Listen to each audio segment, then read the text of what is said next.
இதுதான் 1000 வருஷத்துக்கு பழமையான உள்ள செங்கல். இந்த கல்வெட்டுகள் எல்லாமே யாரெல்லாம் இங்கே தானம் கொடுத்துருக்காங்களோ இந்த கோயிலுக்காக அவங்களோட பேர்கள் நிறைய பொறுக்கப்பட்டிருக்கு.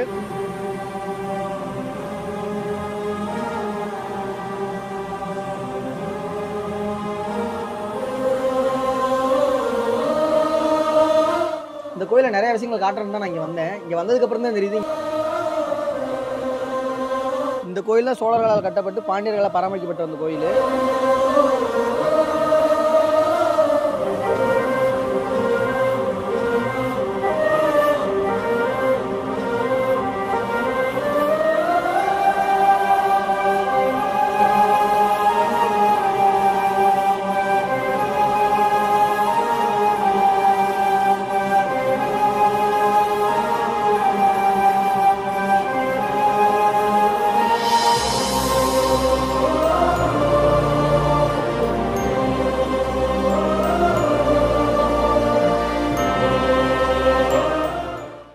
ஹாய்கள் வணக்கம். நம்ம இப்போ எங்கே வந்திருக்கோம் பார்த்தீங்கன்னா ராமநாதபுரம் மாவட்டத்தில் கடலாடி வட்டத்தில் இருக்கிற மேலக்கிடாரம் ஊருக்கு தான் வந்திருக்கோம். மேலக்கிடாரத்தில் அப்படி என்ன இருக்குன்னு பார்க்குறீங்களா? சோழர்களுக்கு ஒரு அடையாளம் இருந்தது இந்த கிராமம் சொன்னால் நம்புவீங்களா? இந்தியாவில் இருந்த மன்னர்கள்ல கடல் கடந்து போய் வெளிநாட்டில் உள்ள நாடுகள் எல்லாம் கைப்பற்றி வெற்றி கொடி நாட்டி தமிழர்களாக பெருமை சேர்த்தவர் தான் முதலாம் ராஜேந்திர சோழன். அவர் தான் கிபி 11ஆம் நூற்றாண்டு இந்த ஊருக்கு கிடாரம்னு பேர் வச்சிருக்காரு. இதனாலேயே இவரை கிடாரம் கொண்ட சோழன் தான் அழைச்சிருக்காங்க. இவர் கிபி 1205 வருஷம் தன்னோட வலிமையான கப்பல் படையை வச்சுக்கிட்டு தென்கிழக்காசிய நாடுகளில் 14 நாடு கைப்பற்றினாரு. அதுல ஒரு நாடு தான் கடாரம். மலேசியால இப்பயுமே கிடாங்கிற ஒரு ஸ்டேட் இருக்கு. அப்ப கடாரம் கிடாரம் தான் அந்த பேர் அழைச்சிருக்காங்க. அந்த வெற்றியின் அடையாளமா தான் இந்த ஊருக்கு கிடாரம் பேர் வச்சிருக்காங்க. இங்க 2 ஊர் இருக்கு, ஒன்னு மேல கிடாரம், ஒன்னு கீழ கிடாரம். நம்ம இப்ப மேல கிடாரத்துக்கு தான் வந்திருக்கோம். அங்க என்ன இருக்கும் பாத்தீங்கன்னா சிவன் கோயில். அந்த கோயிலோட பேர் என்ன பாத்தீங்கன்னா திருவநந்தீஸ்வரமுடையார் கோயில். அந்த கோயிலை பத்தி தான் இந்த வீடியோல பார்க்க போறோம். இந்த வீடியோ பாக்குறதுக்கு முன்னாடி ராம்நாத் டாக்கீஸ் சேனலை சப்ஸ்கிரைப் பண்ணிக்கங்க, மறக்காம பெல் ஐகானை கிளிக் பண்ணுங்க. அப்பதான் நாங்க போற வீடியோ உங்களுக்கு வரும். நம்ம கோயிலுக்கு வந்துட்டோம். இந்த கோயில் தான் சோழர்களால் கட்டப்பட்டு பாண்டியர்களால் பராமரிக்கப்பட்ட அந்த கோயில். இதுக்கு முன்னாடி திருப்பாலக்குடியில் ஒரு வீடியோ போட்டிருப்பேன், பார்க்காதவங்களாம் அந்த வீடியோ பார்த்துருவாங்க. அதுவுமே சோழர்களால் கட்டப்பட்டு பாண்டியர்களால் பராமரிக்கப்பட்ட கோயில் தான். அதுக்கு இதுக்கு அதான் ஒற்றுமை. வாங்க அந்த கோயிலுக்குள்ள என்னென்னலாம் இருக்கு, இதோட ஹிஸ்டரி என்னன்னு பார்ப்போம். இந்த கோயில் கிபி 11-12ஆம் நூற்றாண்டில் கட்டப்பட்ட கோயில். அதனால எல்லாமே சேதமடைந்து ஒன்றுமே இல்லாமல் இருக்குது. ஏன்னா 2 அடி கீழே உள்ளே போயிருந்த கோயிலை இப்போ புதுப்பிச்சுக்கிட்டு இருக்காங்க. அதுக்கான வேலையில் தான் இப்போ நடந்துக்கிட்டு இருக்கு. நீங்களே பாருங்கள், உங்களுக்கு தெரியும். இந்த கோயில் அளவுல சின்னதாக தான் இருக்குது. ஆனால் இதுக்கான வரலாறு தான் ரொம்ப பெருசு. பாருங்களேன், ரொம்ப குட்டி கோயில் தான் இது. ஒரு காம்பவுண்ட் சவர் இல்லை, வெளியே எந்த சிலையும் இல்லை, ஒன்றுமே கிடையாது. ஒரே ஒரு சிவன் மட்டும் இருக்காரு. மேலே இருந்த ஒரு கோபுரம் இருக்குது. அந்த கோபுரம் வெறும் செங்கல்ல மட்டும் தான் கட்டியிருக்காங்க. வேற வெளியே சிலைகள் இருந்துச்சா, இல்லை திருடி போச்சா, இல்லை ஆங்கிலேயர்கள் அழிச்சிட்டாங்களா, எதுவுமே நமக்கு தெரியல. இங்க பாருங்க,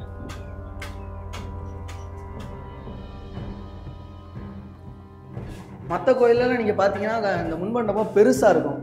இது தலையில் தட்டுற அளவுக்கு தான் இருக்குது இந்த கோயிலில். அது எதுக்காண்டி இப்படி வச்சுருக்காங்கன்னு தெரில. அதே மாதிரி இது முன் மண்டபம். இங்கே ஒரு கேப் மாதிரி இருக்குது. இப்போ வேலையெல்லாம் நடந்துக்கிட்டு இருக்கனால இங்கே இருந்த சிலையெல்லாம் எடுத்து உள்ளே வச்சுட்டாங்கன்னு நினைக்கிறேன் தனியாக. இது பேர் தான் சிவன். பாருங்களேன், சதுர வடிவில் வடிவமைச்சிருக்காங்க இந்த சிவனை. கல்லுமே ரொம்ப பழமையான கல், ஆனால் புது கல் மாதிரியே இருக்கு. இதெல்லாம் இப்போ அடிச்சதுன்னு நினைக்கிறேன். பிள்ளையார், நாகர், இது அந்த காலத்து ஈட்டி. உள்ள பாருங்களேன், இந்த கல்லெல்லாம் அந்த காலத்தில் உள்ள கல் தான். பெரிய பெரிய கல். இந்த கல் எல்லாமே வாழை நோக்கத்தில் கடற்கரையில் பாறைகளை வெட்டி எடுத்துட்டு வந்ததா சொல்றாங்க. பாருங்க எவ்வளவு ஒரு கல்லா கட் பண்ணி. இதுல இன்னொரு விஷயம் என்னன்னா, மேல எல்லாமே செங்கற்களால் கட்டினது. அந்த கூம்பு வடிவத்தை கட்டியிருக்காங்க. இதை பார்க்கும்போது தஞ்சாவூர் பெரிய கோயிலையும் கூம்பு வடிவத்தில் வச்சிருப்பாங்க. எதுக்காக கூம்பு வடிவத்தில் வைக்கிறாங்கன்னு ஒரு கதையா என்கிட்ட ஒருத்தர் சொன்னாங்க. அது எப்படின்னா, நம்ம வெளியே இருந்து பார்க்கும்போது சிவனை பார்க்கும்போது இவ்வளோ பெருசுங்கிறது தெரியாதான். இருட்டுக்குள்ள இருக்கும்போது இந்த கூம்பு வடிவமாக இருக்கிறனால சிவன் பெருசா இருக்கிற மாதிரி நமக்கு காட்சி தருவாரு. அதனாலதான் இந்த மாதிரி கூம்பு வடிவத்தில் வச்சிருக்காங்க சோழர்கள் அந்த காலத்துல அப்படின்னு ஒருத்தவங்க மூலியமா எனக்கு தெரிய வந்துச்சு.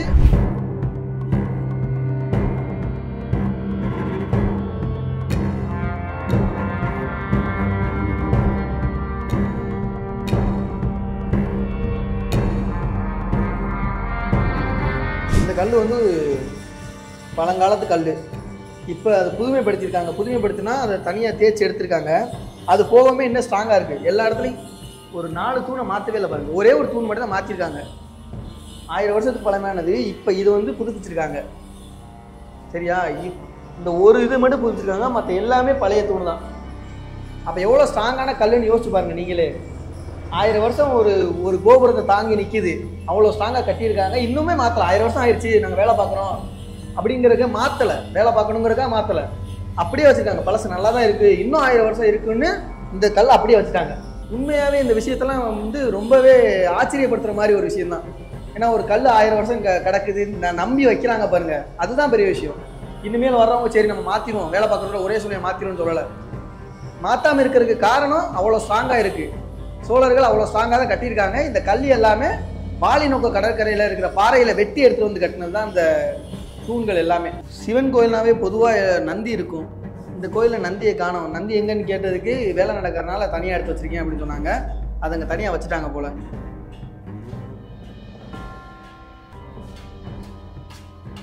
இந்த கோயிலில் குறிப்பாக என்ன இருக்குன்னு பார்த்தீங்கன்னா 9 கல்வெட்டுகள் இருக்குது. இந்த கல்வெட்டுகள் என்ன சொல்கிறாங்கன்னு பார்த்தீங்கன்னா, சோழர்கள் கட்டின கோயிலில் பொதுவாகவே இங்கே யாரெல்லாம் தானம் கொடுத்தாங்களோ அவங்களோட பேர் தான் கல்வெட்டில் நிறையா இருக்கும். அதே மாதிரி இந்த கோயிலே இருக்குது. விளக்கு கொடுத்தவங்க, இந்த குளத்தை வெட்டினவங்க, இந்த கோயிலில் வேலை பார்த்த அதிகாரிகள் அப்படின்னு அவங்களோட பேர் எல்லாமே நிறைஞ்சிருக்கு இந்த கல்வெட்டில். 1000 வருஷத்துக்கு முன்னாடி தமிழர்களோட பேர்லாம் எப்படி இருந்திருக்கு பாருங்களேன். நம்பி கேசவன், தேவனான தென்னவன், அம்பலவன் உய்யவந்தான், மீனவன் முத்திரையன், கூத்தன் பெரிய முத்திரையன், கோலப்பன், மாதன் வீரபாண்டிய முத்திரையன், மாதன் சோமன், பூவான தென்னவன், கூத்தன் பெரிய முத்திரையன், நாராயண தேவனான கலிங்கராயன். இந்த மாதிரி பேர் தாங்க அந்த காலத்தில் இருந்திருக்கு. இப்பெல்லாம் நம்ம ரமேஷ், சுரேஷ் அந்த மாதிரி தான் இருக்குது. ஆனால் அப்போல்லாம் இது நமக்கு வாசிக்கிறதே ரொம்ப கஷ்டமாக இருக்குது. அந்த மாதிரி பேர் தான் வச்சுருக்காங்க. இந்த பேரெல்லாம் யாரோட பேருன்னு பார்த்தீங்கன்னா, அந்த ஊரில் அதிகாரிகளாக இருந்திருப்பாங்கள்ல, அவங்களோட பேர் தான் இந்த கோயிலில் கல்வெட்டெல்லாம் பதிக்கப்பட்டிருக்கு. இங்கே தான் நிறைய கல்வெட்டுகள் இருக்குது. இங்கேருந்து பார்த்தாலே தெரியும்.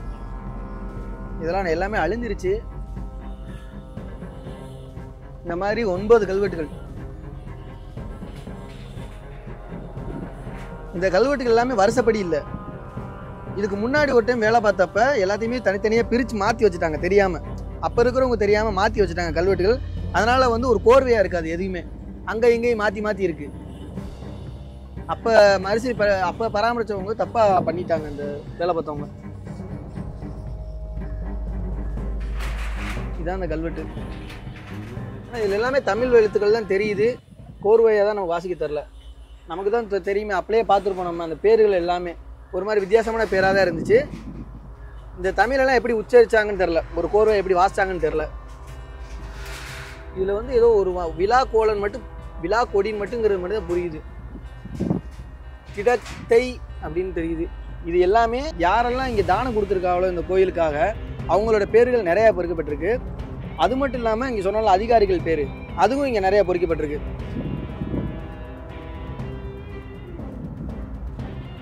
அது பெரிய காசு சின்ன காசுலாம் கிடையாது.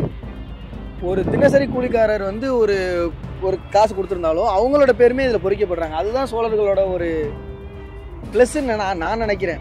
ஏன்னா எல்லாரும் கொடுக்குறதையும் மென்ஷன் பண்ணணும் அவசியம் கிடையாது. ஒருத்தர் 100 ரூபா கொடுத்துருப்பாரு, ஒருத்தர் 200 ரூபா கொடுத்துருப்பாரு, ஒருத்தர் 10,000 கொடுத்துருப்பாரு. இப்போல்லாம் 10,000 கொடுத்தா தான் பேர் எழுதி போடுவாங்க. அப்போல்லாம் அப்படி கிடையாது. நெல் கொடுத்தாவே அப்போல்லாம் வந்து பொறிக்கப்படுவாங்க, பேரெல்லாம் எழுதியிருப்பாங்க. அதை நம்ம தஞ்சாவூர் பெரிய கோயிலில் பார்த்தாவே தெரியும். இந்த கல்வெட்டுகளில் போர் ரகசியம் கூட இருந்திருக்கலாம். என்ன வேணா இருக்கலாம். ஏன்னா நம்ம வந்து தெரிஞ்சது ஃபுல்லாக இவ்வளோ தானே, தெரியாமல் நிறையா இருந்திருக்கலாம்ல. போர் ரகசியங்களோ இல்லை இங்கேருந்து அரண்மனைக்கு போகிறதுக்கு எதுவும் ரகசியம் இருந்திருக்கலாம். அந்த மாதிரி ஏதோ சின்ன சின்னதாக இருந்திருக்கும், நமக்கு தெரியாமல் தான் போயிடுச்சு எல்லாமே. சரி, இப்போ இந்த கோயிலை பராமரிக்கிறதுனால இந்த கல்வெட்டு எல்லாமே பாதி அழிஞ்சிருச்சு பாருங்கள். இதை சுத்தம் பண்ணியிருக்காங்க. அதே கல்லை திருப்பி வைக்கணும் அப்படிங்கிறதுக்காக சுத்தம் பண்ணது. எப்படி சுத்தம் பண்ணியிருக்காங்கன்னா, மேலே உள்ளதெல்லாம் தேய்ச்சி எடுத்து தண்ணி அடித்து சுத்தம் பண்ண மாதிரி தான் இருக்குது இது பார்க்கும்போது. இந்த கல் மட்டும் மாற்றிருக்காங்க. 2 அடிக்கு கீழே போன கோயிலை தோண்டி எடுத்து கட்டியிருக்காங்க. இப்போ தோண்டி எடுத்துருக்காங்க மேலே.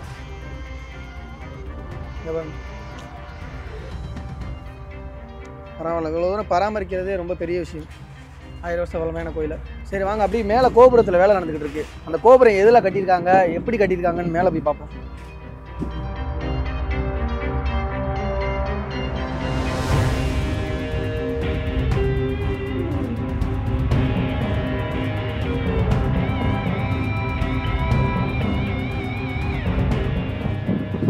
இதுதான் 1000 வருஷத்துக்கு பழமையான உள்ள செங்கல். இவ்வளோ ஸ்ட்ராங்காக இருக்கு பாருங்க. ஆனால் வெயிட்டாக தான் இருக்குது நம்ம செங்கலோட. இப்போ வந்து வேலை பார்க்குறாங்க மறுபடியும். அதுக்காக நம்ம செங்கலை 3ஆக கட் பண்ணுறாங்க. இதை 2 3ஆக டிவைட் பண்ணி அதுக்காக வச்சு கட்டிக்கிறதுக்காக பாருங்கள் எவ்வளோ ஸ்ட்ராங்காக இருந்திருக்குன்னு. மேல் கூரை 1000 வருஷம் ஆச்சு.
இந்த கோயிலில் நிறைய விஷயங்கள் காட்டணும் தான் அந்த கோயிலுக்கு வந்தேன். இந்த கோயிலுக்கு வந்ததுக்கப்புறம் தான் தெரிஞ்சு 2 வருஷமா அந்த கோயிலில் வேலை நடந்துகிட்டு இருக்குன்னு. வேலை நடந்துகிட்டு இருக்கிறதுக்காண்டி நீங்கள் வராமலாம் இருக்க தேவையில்ல. நீங்கள் எப்போ வேணால் அந்த கோயிலை வந்து பார்க்கலாம். நீங்கள் இந்த கோயிலை எதுக்கு நான் வரேன்னு சொல்கிறேன்னா, இந்த கோயிலுக்குள்ளே போனோடனே ஒரு ப்ளசண்ட்டான ஒரு அமைதியான ஒரு சூழலாக இருக்குது. இந்த இடம் கிராமம், அந்த ஊரணி உண்மையாக ரொம்ப அமைதியான இடமா இருக்குது, நல்லா இருக்குது. நீங்கள் கண்டிப்பாக இந்த ஒரு கோயிலை விசிட் பண்ணுங்கள். இந்த கோயிலை இவ்வளோதான் எங்களுக்கு சொல்ல முடிஞ்சிச்சு. எல்லாமே சொல்லியாச்சு. கிட்டத்தட்ட எங்கள்கிட்ட என்னென்ன இருக்கோ எல்லாமே சொல்லியாச்சு. இங்கே இருக்கிறேன்னு சொல்லியாச்சு. ஹிஸ்ட்ரியும் சொல்லியாச்சு ஓரளவு எல்லாமே.